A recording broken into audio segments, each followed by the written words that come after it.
बिस्मिल्लाहिर्रहमानिर्रहीम। अस्सलाम वालेकुम नाजरीन, मिक्स्ड इन्फो टीवी के साथ मैं हूँ जाहिद फ़ारूक। नाजरीन, आज तीन बड़ी ख़बरों के साथ आपकी खिदमत में हाज़िर हूँ।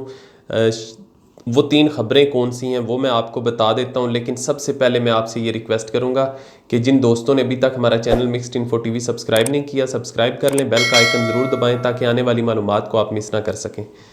सबसे पहली खबर है, शरीफ ख़ानदान पूरे का पूरा सियासत से बाहर होने जा रहा है, उसका इंतज़ाम कर लिया गया है। अब वो जो कहा जा रहा था कि शहबाज शरीफ सियासत करेंगे, नवाज शरीफ साइड पे हो जाएंगे, मरीम नवाज़ करेंगी या हमज़ा शहबाज करेंगे, पूरे के पूरे ख़ानदान को अब सियासत से बाहर होना पड़ेगा। किस तरीके से अगर हाथ तगड़ा डाला गया, अगर कहीं डील फिर से सामने ना आ गई और वो जो खुफिया किरदार हैं वो इनको बचाने के लिए सामने ना आए, तो अब की बार जो बंदोबस्त किया गया है वो पक्का बंदोबस्त किया गया है। दूसरी खबर, आसफ जरदारी के गिर्द भी घेरा तंग किया जा रहा है। उसके सरकमस्टांसिस क्या हो सकते हैं या उनसे हुकूमत क्या अचीव कर सकती है, ये भी आपको बताऊंगा। फिर उसके बाद 18वीं आइनी तरमीम में तब्दीलियां हो पाएंगी, अगर हो पाएंगी तो वो किस तरीके से तब्दीलियां की जा सकती हैं, ये भी हुकूमत के पास अब एक जो क्लू हाथ लग चुका है, वो उसको किस तरीके से इस्तेमाल करते हैं। क्योंकि ये बड़े ही जो पार्टियां हैं साहब, इनके हवाले से मैं बताऊंगा कि इनको लाइन पर लाने के लिए क्या कुछ करना पड़ता है, कैसे पापड़ बेलने पड़ते हैं। जब आपके हाथ करप्शन से रंगे हुए हों तो आप ज़्यादा देर रेजिस्टेंस नहीं कर सकते। यही पाकिस्तानी सियासत का दस्तूर है। जैसे कि इमरान खान ने पहले भी एक दफ़ा जब उनसे ये सवाल किया गया कि आपको इस्टेब्लिशमेंट से डर नहीं लगता या जर्नैलों से डर नहीं लगता, तो उन्होंने ये कहा कि मैं जो कुछ कर रहा हूँ बिल्कुल फेयर कर रहा हूँ, मेरे ऊपर करप्शन का कोई दब्बा नहीं है। जब मेरे ऊपर मैं जब करप्शन करूँगा, मैं जब दो नंबरी करूँगा, तो फिर उसके बाद मुझे डर लगेगा, क्योंकि मुझे ये खौफ होगा कि मैं जो कुछ कर रहा हूँ ये सारे सबूत इन लोगों के पास भी मौजूद हैं, तो फिर मैं उनके मुताबिक सारा कुछ करना शुरू कर दूंगा और मुझे इस चीज़ का खौफ लगा रहेगा। और उस खौफ को इस्तेमाल करते हुए वो मुझे अपनी डायरेक्शन के मुताबिक चलाने की कोशिश करेंगे। तो ये बड़ी खौफ की थ्योरी बहुत ही अहम है इस सियासत के मैदान कारज़ार में भी, कि किस तरीके से एक मुख्तलिफ केसेस के ज़रिए से जो है इनके दिलों में खौफ पैदा किया जाता है। और ये नहीं है कि ये दूध के धुले हुए हैं और इनको खौफ में मुब्तला किया जाता है। ये सब करप्ट माफिया हैं, ये दोनों हाथों से इस मुल्क को लूटते रहे, अवामी पैसे पर डाका डालते रहे, और इनको इस चीज़ से कोई गर्ज नहीं है कि इनके केसेस कहाँ पे जाते हैं। ये फिर डील करके दोबारा से जिंदा होके अवाम के सामने आ जाते हैं और नए तरीक़ों से लोगों को बेवकूफ़ बनाना शुरू कर देते हैं, नए चेहरे सामने ले आते हैं, अपने ख़ानदान के लोगों को सामने ले आते हैं जो कि इनसे भी ज़्यादा करप्ट हैं। कि कौन नहीं जानता, चौधरी बरादरान का जो बेटा मुन्नस अलाई बिल्कुल यंग ब्लड है, लेकिन इसके बावजूद उनके ऊपर केसेस चौधरियों से जो परवेज़ अलाई और उससे भी ज़्यादा केसेस मौजूद हैं। तो ये है इनकी कहानी सारी। खैर, मैं अब बढ़ता हूँ अपनी तीनों ख़बरों की तरफ। सबसे पहली चीज़ ये है कि शरीफ ख़ानदान को किस तरीके से पूरे के पूरे ख़ानदान को बाहर करने का सोचा जा रहा है, और ये कोई उनके ख़िलाफ़ गेम नहीं हो रही, उनके ख़िलाफ़ कोई साजिश नहीं हो रही, बल्कि उन्होंने जो कुछ किया है उसको ज़ाहिर भुगतना पड़ेगा। एक वक्त आता है जब आपको जवाबदेह होना पड़ता है। वो तो यही समझकर इस मुल्क को चला रहे थे कि ये उनकी ख़ानदानी सल्तनत है, सल्तनत शरीफिया है, और उसी के तहत इस मुल्क को चलाते रहे। और वो ये समझते थे कि उनका हक है इस मुल्क पे हुक्मरानी का, और उनके बाद उनकी नस्लों का हक होगा इस मुल्क पे हुक्मरानी का। खैर, नैब की तरफ से जो नया केस दायर करने का सोचा जा रहा है, रेफरेंस तैयार कर लिया गया है, रेफरेंस तैयार हो चुका है, 7 अरब की खुर्द बुर्द का केस है, और इसमें शरीफ ख़ानदान पूरे का पूरा इन्वॉल्व है। उसमें नवाज शरीफ हैं, मरकज़ी मुल्ज़मान में नवाज शरीफ, शहबाज शरीफ और मरीम नवाज़।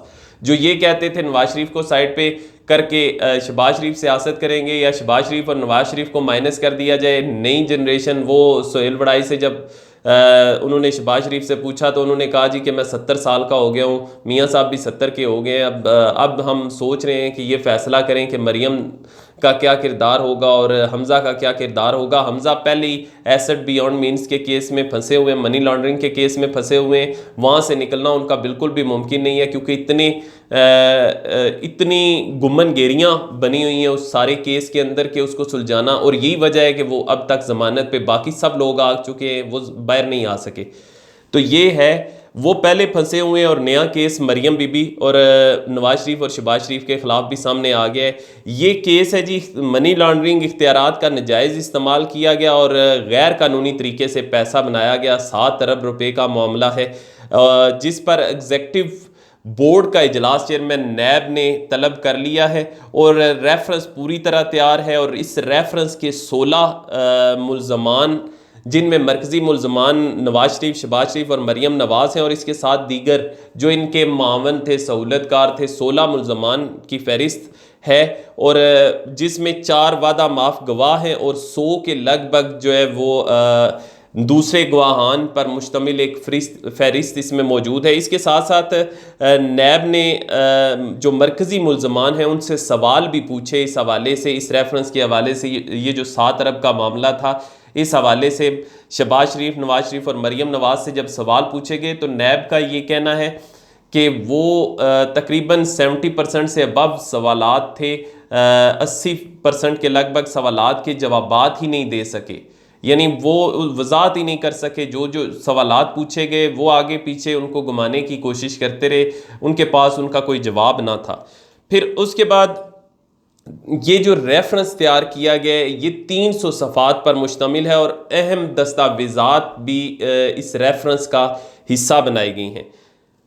इसके साथ साथ एक और चीज़ भी मैं आपको बताता चलूँ, शरीफ ख़ानदान जो है वो बड़ी मुश्किल में है इस वक्त। वो जो ये समझते थे कि मियाँ शहबाज शरीफ इन हालात में वापस आ जाएंगे तो सब कुछ पलट जाएगा और वो दोबारा से हुकूमत में आ जाएंगे, इमरान खान की हुकूमत चली जाएगी, कौमी हुकूमत बनेगी, शहबाज शरीफ उसके वज़ीर आज़म होंगे, और ये सारी जो क्या सरैयाँ करते रहे, अब वो सारी दम तोड़ चुकी हैं, क्योंकि एक और केस भी उसकी भी तहकीकात शुरू की गई हैं, और डीजी जो लाहौर हैं, डीजी नैब लाहौर, उनकी तरफ से इजाज़त मांगी गई है चेयरमैन नैब से इस हवाले से कि जो नई तहकीकात हैं उसमें राय विंड उमरा, जाती उमरा के हवाले से तहकीकात का आगाज़ करना है, या उस हवाले से उनसे इजाज़त लेनी है कि हमने बहुत से शवाहिद, उन्होंने कहा कि हमने बहुत से शवाहिद हासिल कर लिए हैं इस हवाले से, और इसकी मज़ीद तहकीकात की इजाज़त दी जाए, ये मामला आगे बढ़ाने की इजाज़त दी जाए। नैब ज़राए के मुताबिक 2014 में आहद चीमा की सरबराही में जो है वो एक 14 रुकनी कमेटी बनाई गई थी मियाँ शहबाज शरीफ और उनकी तरफ से, कि ये मामला जो है इसको सेटल किया जाए, इसको इस तरीके से मैनेज किया जाए कि ये किसी के हाथ ना लग सके।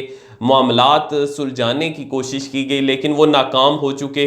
वो कमेटी उस तरीके से काम नहीं उसने किया, जिसकी वजह से वो सारा मामला जो है लटक गया, और उस लटकने का ये नुकसान हुआ कि अब वो सारे अधूरी चीज़ें पड़ी हुई हैं। अधूरी चीज़ें जो हैं वो नैब के हाथ लग चुकी हैं, और नैब उस पर तहकीकात कर रहा है कि किस तरीके से लोगों की ज़मीनों को हथियाया गया और उसको जाती उम्रा का हिस्सा बनाया गया। ये जो तहकीकात हैं इस पे जारी हैं, और ये भी उसका बहुत जल्द इस पर भी एक रेफरेंस दायर किया जाएगा। नैब ज़राए यही बताते हैं कि तहकीकात मुकम्मल होने के बाद शरीफ ख़ानदान का ये जो जाती उम्रा और रायविंड का महल है, ये किस तरीके से पूरा महल तश्कील दिया गया, कैसे लोगों की ज़मीनें हथियाई गईं, और ये सारे जो मामलात हैं ये भी बहुत जल्द एक रेफरेंस की सूरत में सामने आने वाले हैं।